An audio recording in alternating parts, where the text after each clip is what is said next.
welcome to Support Someone Saturday. I'm so excited to be here today with Cliff Nellis, Executive Director of Lawndale Christian Legal Center, also known as LCLC here in Chicago. Did I say that right, Cliff? That's correct. Okay, perfect. I'm so excited to be on site. It's always fun to come and see the ministry in action. And so first I want to share with you a little bit about Cliff's background and hear his story of how he got here to Lawndale.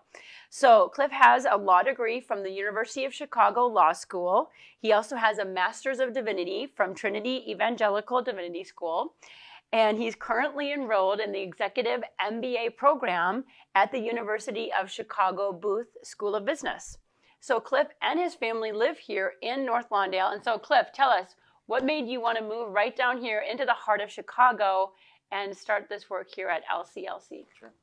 Well, it's been, I think, 2009 I moved into the neighborhood. So, but if you rewind back to 2002, I guess if you rewind all the way to when I was born, I grew up in Lake Zurich, which is the northwest suburb of Chicago, went straight through high school, college, and then law school, graduated from UC in 2000.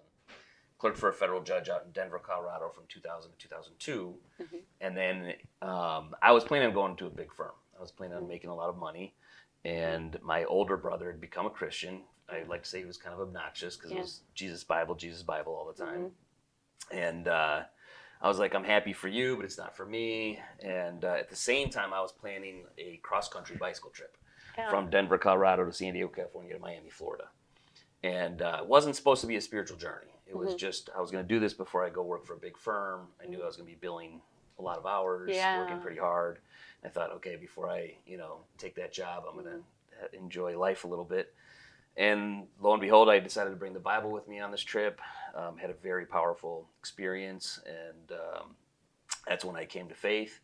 On the first week of that trip, I biked south out of Denver, Colorado into New Mexico. And I happened to cross a guard check outside of a boys' correctional facility in Springer, New Mexico. And I was asking the guy for directions for a lake because it was August in the Southwest. It was hot. I was on a bicycle, and so I asked him where this lake is. He didn't answer the question. He just went off on how these kids have no hope. He said these kids in this prison facility come in at 13, 14, 15, and spend the rest of their life in adult prison.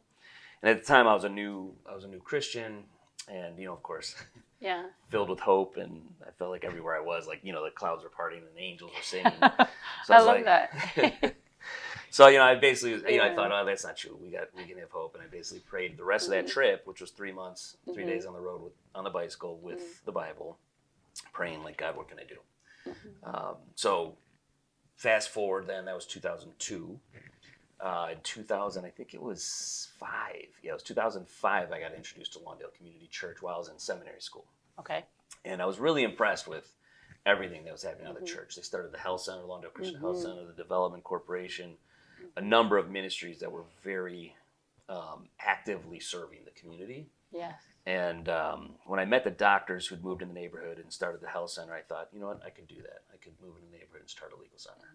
So now the other side of that story is the church, which was founded in 1978. Wow. Held a community meeting in 1984, if I remember correctly. And they charted out a 5-year vision of the things that the community needed. And one of the things was legal services. Wow. So, of course, that was, 1984. I would have been 9 years old. Yeah, that's so cool. I love that. So it took a little while longer for it to happen, but then you came in and fulfilled that vision for them. Yeah, and everything else that they had, the health center, the development corporation, which was housing, medical services, those started a lot earlier and stuck. Yeah. The legal center, as Coach would tell you, was, there's multiple false starts. Okay. Until now in 2010. That's awesome. That's so cool. I'd love to hear the trajectory of that. And then tell us more, what is the mission exactly of the legal center? Yeah, it's pivoted in the last few years. When we started, our founding board of directors, 100% residents of North Lawndale, we were focused on serving one kid at a time. Okay. And it was really meeting both the legal and social needs of young people who came in through the door. I'm saying it's pivoted because about 4 years ago, we realized that what we've been developing on the ground here in North Lawndale will substantively transform the criminal justice system and the way it interacts with young people in particular. And so now our vision and mission is to transform the criminal justice system for young people under 25. That's good. Yeah. By taking what we're doing to scale across Cook County and Illinois. I love that. I actually have a background. I went to school for criminal justice. Okay. And I think like at the time they were like, this system needs reform. And it was so discouraging to me that I felt led away from it. I was going to be in the FBI. That was my goal. I was in law enforcement. And so I became a Christian when I was at Auburn University, and it was life-changing for me. And so then I felt like the Lord said, I want you to work with hurting young people. So then he led me more into the youth services aspect, and I ended up working with kids, even with my husband Eric, through the YMCA, through church. I ended up managing a teen center for a number of years. And so, yeah, I felt the same way, like, okay, this system is broken, and, you know, how can we help the kids? Because that was really my heart, too. So that's cool that we have that commonality. Okay, say someone is watching this interview right now, and they say, hey, I need help. My child needs help. How can they get help through LCLC? How could they reach you or reach someone here? Most of our kids learn about us through word of mouth. Okay. We have a website, of course. You can go to the website, www.lclc.net. Okay. We have an office number, 773-762-6381. Okay, we can always list that number and the email on there. Yeah. Okay. But most people, I mean, you know, we started out of Lawndale Community Church, and because we started out of Lawndale Community Church, it was very much kind of grassroots word of mouth. Yeah. So, and I don't, when we started, we didn't even have a website or a brochure. Wow. So, you know, it was mostly just word of mouth through the neighborhood. Yeah. But they, of course, they can come to the website, and then they can come right to our door, 1530 South Hamlin. You know, we're awesome. On a residential street. So yeah, that's so good that you're such an open door policy and wanting to help in the community. I think that's really awesome. So say someone's watching, and maybe as an individual, a family, it could be a church, they want to support the work that you're doing here. How can they best do that? Is there ways they can volunteer, or is it mainly financial donations? How could they help? You know, I mean, to be honest, it really is mainly financial donations. You know, being a legal center, of course, our primary service is, you know, legal defense. And so you have to be a licensed attorney to do that. We're not even really very friendly to pro bono defense. We do have some big firms that do pro bono for us, but when you file your appearance on a criminal case, you can't withdraw unless the judge allows you to withdraw. Okay. And, you know, taking a case to trial is it's a big volunteer lift. Yeah. So we do have some criminal defense lawyers that have volunteered for us, co-counseled with us, and they've been great. Okay. It's just not the average because, you know, you have to actually practice criminal defense. You have to have enough time to be able to take something to trial. Okay. Now on the social side, because we do both legal and social, it's also been challenging. I mean, we have had some mentors that aren't in the neighborhood who have done some good mentoring, but there's challenges there. I mean, one, there's, you know, our lived experiences in Chicago are radically different, right? Sure. The way I grew up in Lake Zurich, the way kids are growing up here. Yes. That doesn't always make for the best mentor then, because you're like, well, how, you know, people who aren't really familiar with the life in North Lawndale aren't always that equipped to really speak into a kid's situation that they've never experienced themselves. Sure. So most of our best mentors do come from the neighborhood. That makes sense. And they usually are, you know, we have case managers on staff, we have outreach workers on staff.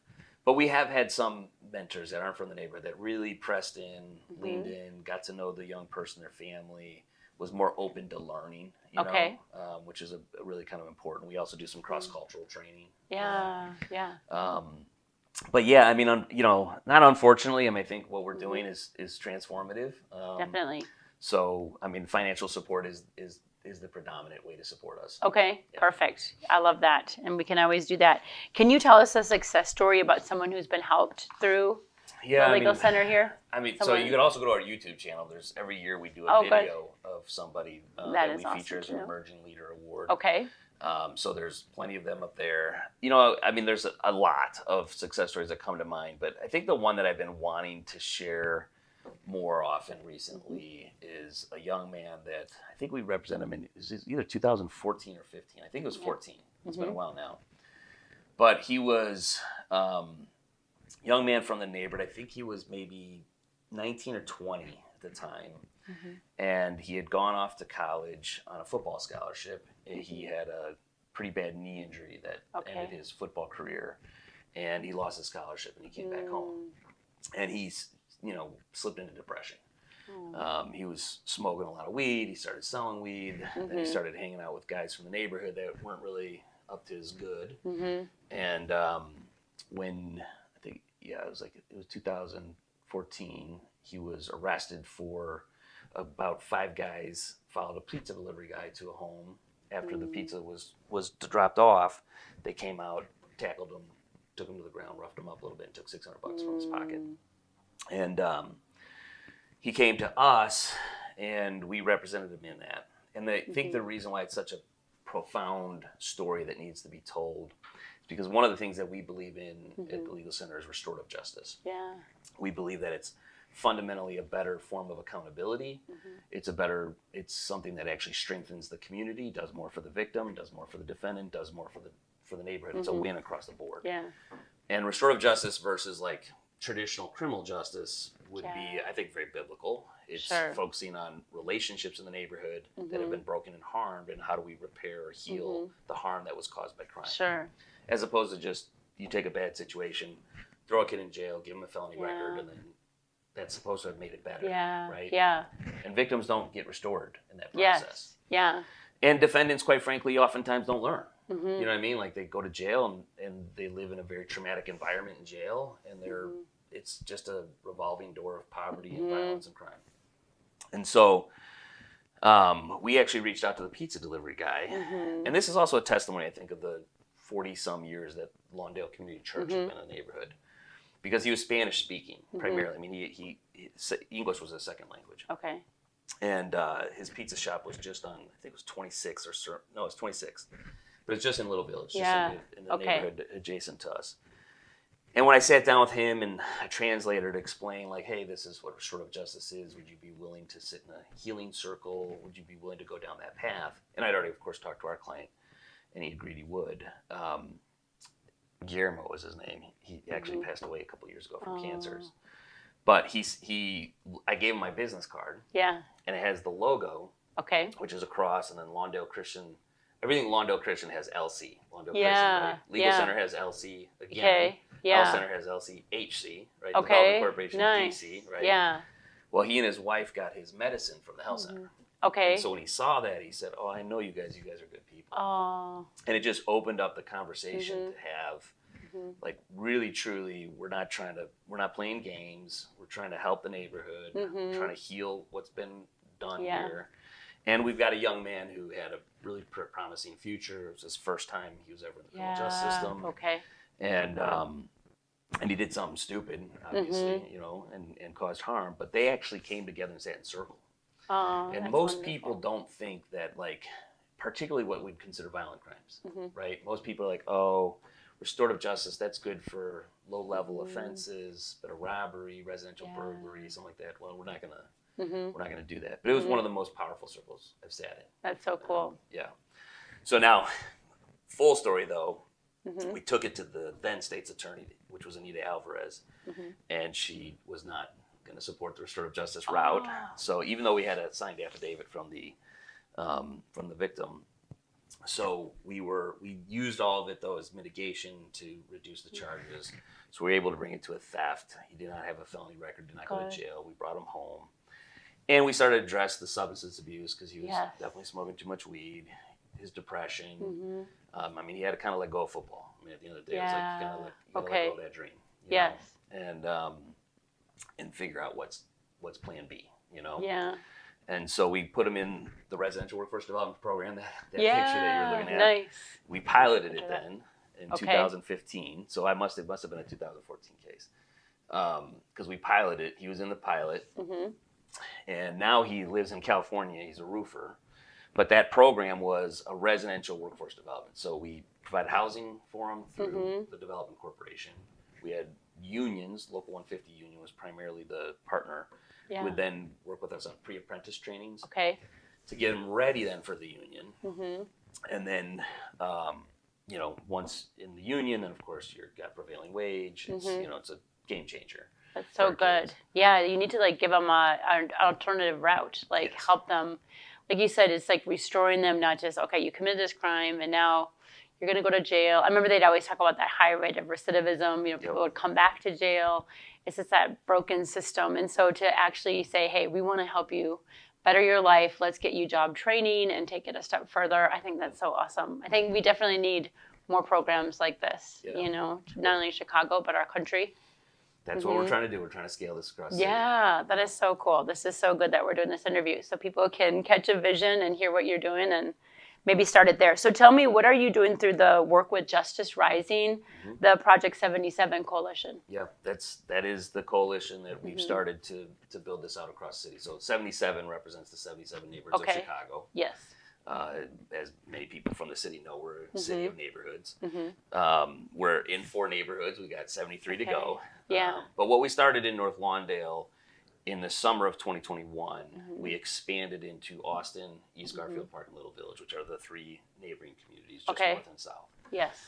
And our motto, we're very hyper-local and hyper-collaborative. So to stay consistent with who we are, we kind of vetted local community-based agencies and said, okay, we want to partner with organizations that are in the neighborhood, designed and led by residents of the neighborhood, who also specialize in serving youth who are justice involved from their neighborhood or street involved. And so that's a very particular blueprint that we're looking for, right? Community-led, in the community, has social services for justice-involved young people under 25. Okay. That's all we serve. I don't know if I don't remember if I mentioned that, but we only serve young people under 25. Okay. And so, and we also are looking for people who share our vision for reform, right? So we want to build out on the ground, kind of from the ground up, this new community-led model of restorative justice that heals harm from crime, as well as meeting the legal and social needs of young people under 25. That's awesome. So like the young man that we talked about, you know, it's identifying, truly understanding the why behind the what. We know what happened, right? A robbery occurred, pizza guy was jumped, $600 was taken, right? Not to minimize that at all. That's real harm. That's could change somebody's life, you know, for the negative. So we know that, but why, right? It's taking the time to understand that, you know, and it's not for excuse, but it's to understand the full context and what contributed to this decision. Sure. And to understand that he went away to college, lost his college scholarship, came back to the neighborhood, felt hopeless, didn't really know what he was going to do. Sure. Smoking a lot of weed. Yes.